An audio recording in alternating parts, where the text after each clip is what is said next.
Perkenalkan, nama lengkap saya Beatrice Patrick Ada Putri Sumita dengan NIM 331201131. Baik, sebelum saya menjelaskan tentang teori dari makna transparansi dalam pengelolaan keuangan daerah, sebelumnya saya akan menjelaskan pengertian dari transparansi keuangan. Transparansi keuangan diartikan sebagai penyampaian informasi keuangan kepada masyarakat luas atau warga dalam rangka pertanggungjawaban pemerintah, kepatuhan pemerintah terhadap ketentuan dan peraturan yang berlaku, dan meningkatkan efektivitas pengawasan masyarakat terhadap pembangunan dan pelayanan. Transparansi keuangan telah menjadi kebutuhan warga dan telah mendapat perhatian dari pemerintah Indonesia. Apa sih perlunya transparansi keuangan? Dapat dipastikan banyak orang yang bertanya mengapa keuangan yang dikelola suatu lembaga publik harus transparan atau terbuka untuk diketahui warganya. Ada beberapa penjelasan yang dapat menerangkan mengapa transparansi keuangan lembaga publik sangat penting. Seperti yang ada di PPT yang pertama, untuk meningkatkan kepercayaan.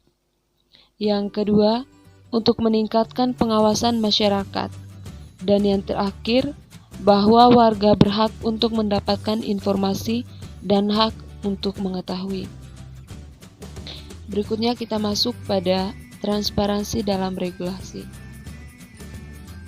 Transparansi keuangan pertama kali disebut dalam Undang-Undang Nomor 17 Tahun 2003 tentang Keuangan Negara atau UU 17/2003 dalam penjelasan Undang-Undang tahun 2003 disebutkan bahwa salah satu upaya konkret untuk mewujudkan transparansi dan akuntabilitas pengelolaan keuangan negara adalah penyampaian laporan pertanggungjawaban keuangan pemerintah yang memenuhi prinsip-prinsip tepat waktu dan disusun dengan mengikuti standar akuntansi pemerintah yang telah diterima secara umum. Baik, langsung saja perkenalkan, nama lengkap saya Albertus Pilobombo dengan NIM 3310129. Sisi teori transparansi. Teori keagenaan diyakini sebagai asal-usul pentingnya transparansi keuangan. Teori keagenaan yang dikenal dalam lingkungan manajemen perusahaan menjelaskan adanya hubungan antara agen atau manajer atau lebih lengkapnya pengelola perusahaan dengan prinsip pemilikan modal, pemilikan saham. Dalam hubungan keagenan ini, agen yang diberi tugas mengelola sumber daya perusahaan termasuk keuangan sangat mungkin mengambil keputusan yang menguntungkan diri sendiri dan mengabaikan kepentingan pemilik. Berikutnya, regulasi transparansi keuangan. Pada bagian ini dijelaskan regulasi transparansi keuangan dalam 3 tahap siklus keuangan, yaitu tahap penganggaran, tahap pelaksanaan, dan tahap pelaporan. Yang pertama, transparansi tahap penganggaran. Ketentuan yang mengharuskan transparansi dalam tahap penganggaran atau penyusun APBD diatur dalam Pasal 103 Permendagri 13 Tahun 2006 tentang pertunjukan pelaksanaan pengelolaan keuangan daerah. Selain itu, transparansi dalam tahap penganggaran diatur dalam PP 56/2005 tentang Sistem Informasi Keuangan Daerah atau SIKD. Yang kedua, transparansi tahap pelaksanaan. Pengaturan transparansi dalam tahap pelaksanaan anggaran dapat ditemukan dalam Permendagri 13 Tahun 2006, khususnya pada pasal yang mengatur pengendalian internal. Selain itu, transparansi tahap pelaksanaan diatur dalam pengadaan barang atau jasa, atau lebih tepatnya Peraturan Presiden Nomor 54/Tahun 2010. Yang tiga, transparansi tahap pelaporan dan pemeriksaan. Regulasi yang mengharuskan transparansi diatur dalam Pasal 19 UU 15/2004 tentang pemeriksaan pengelolaan dan tanggung jawab keuangan negara. Diatur bahwa laporan hasil pemeriksaan atau LHP yang telah disampaikan kepada lembaga perwakilan dinyatakan terbuka untuk umum. Baik, itu saja dari saya. Terima kasih.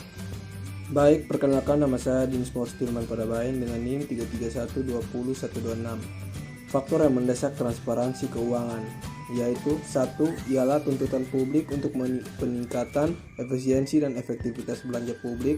2. Bahwa warga semakin sadar untuk berperan dalam mengawasi dan mendorong pemberantasan korupsi. 3. Transparansi keuangan juga semakin dimungkinkan oleh kemajuan teknologi informasi. 4. Ditetapkan peraturan perundang-undangan tentang keterbukaan informasi publik KIP Undang-Undang Nomor 14 Tahun 2008. 5. Kebebasan menyatakan pendapat. Resistansi terhadap transparansi. Perwartaan terhadap transparansi resistansi dapat muncul karena beberapa alasan. 1. Ketakutan akan dampak transparansi informasi. 2. Pertimbangan bahwa warga tidak membutuhkan informasi keuangan. 3. Pertimbangan bahwa warga tidak memiliki pengetahuan untuk memahami informasi keuangan. 4. Transparansi dapat mengecilkan kuasa dan peran yang telah dimiliki elit dan pengambilan kebijakan publik. Permasalahan. Berdasarkan faktor kewajiban transparansi informasi yang tidak disediakan Pemda di Papua antara lain: 1. Sosialisasi RAPBD sebelum pembahasan di DPRD belum dilaksanakan seperti yang diharuskan oleh Permendagri 13/2006. 2. Pemda belum menyelenggarakan sistem informasi keuangan daerah sesuai ketentuan PP 56 tahun 2005. 3. Pemda belum menyediakan ILPPD sesuai ketentuan PP 3 tahun 2007. 4. LHP BPK belum bisa diakses masyarakat sesuai Undang-Undang 15 tahun 2005. 5. Pengelolaan dana OTSUS tidak diselesaikan sesuai kehendak Undang-Undang Nomor 21 tahun 2001. Baik, terima kasih atas kesempatan yang telah diberikan kepada saya untuk melanjutkan penjelasan materi dari kelompok 5.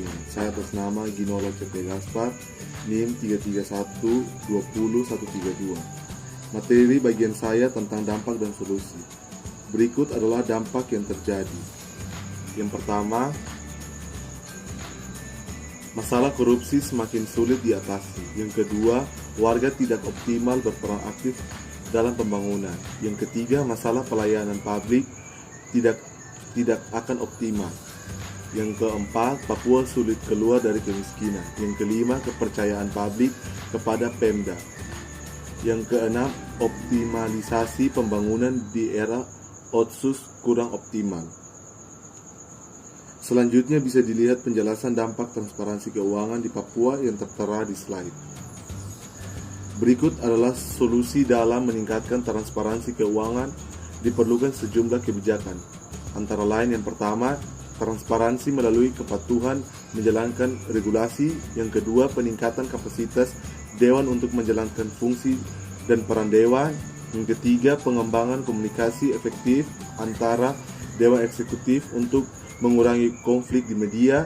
Yang keempat, peningkatan peran media melalui pengembangan kapasitas media atau wartawan. Yang kelima, peningkatan transparansi pengelolaan dana di tingkat bawah. Yang keenam, kebijakan transparansi di tingkat lapangan. Selanjutnya bisa dilihat penjelasan solusi transparansi keuangan di Papua yang tertera di slide. Penjelasan opini selanjutnya akan dijelaskan oleh teman saya. Terima kasih. Perkenalkan, nama lengkap saya Don Lorenzo Brenda Costa, NIM 331-20130. Saya akan membacakan opini dari kelompok kami. Berdasarkan rujukan Undang-Undang 17 tahun 2003 tentang Keuangan Negara UU 17/2003, transparansi ditetapkan sebagai salah satu asas yang dimana pertanggungjawaban keuangan negara itu sendiri.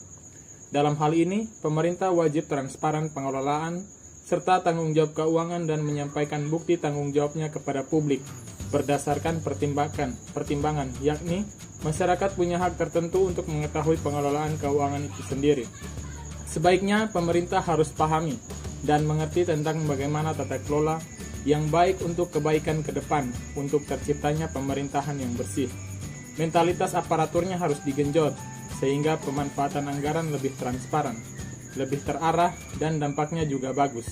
Kemudian, harus dioptimalkan juga transparansi tersebut, karena ini adalah cara yang paling tepat dan paling efektif bagi pemerintah untuk kemudian menggunakan fasilitas pemerintah untuk mempublikasikan seluruh dokumen-dokumen perencanaan dan anggaran. agar nantinya ada kemudahan bagi masyarakat untuk bisa mengakses data dan informasi akan sangat berpengaruh dalam meningkatkan partisipasi masyarakat dalam pembangunan. Sekian presentasi dari kelompok kami, terima kasih.